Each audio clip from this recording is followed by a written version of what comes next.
Letjen Dudung Abdurrahman akan dilantik oleh Presiden Joko Widodo sebagai Kepala Staf TNI Angkatan Darat Rabu 17 November 2021 siang.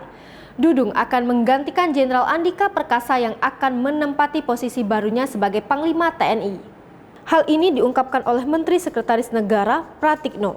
Menurut dia, setelah pelantikan Jenderal Andika menjadi Panglima TNI, Presiden Jokowi akan melanjutkan proses pelantikan Letjen Dudung sebagai Kasat.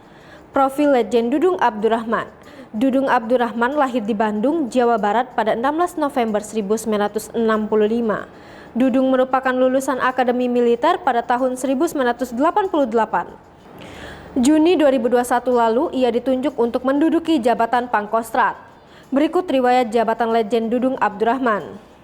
Dandim 406 Musirawas, Dandim 418 Palembang, Aspers Kasdam 7 atau Wirabuana dari tahun 2010 hingga 2011, dan Rindam 2 Sriwijaya pada tahun 2011, dan Denma Mabes TNI, Wagub Akmil pada tahun 2015 hingga tahun 2016, Staf Khusus Kasat pada tahun 2016 hingga tahun 2017, Waster Kasat pada tahun 2017 hingga 2018, Gubernur Akmil pada tahun 2018 hingga 2020, Pangdam Jaya dilantik pada tahun 2020, dan terakhir Pangkostrat TNI Angkatan Darat.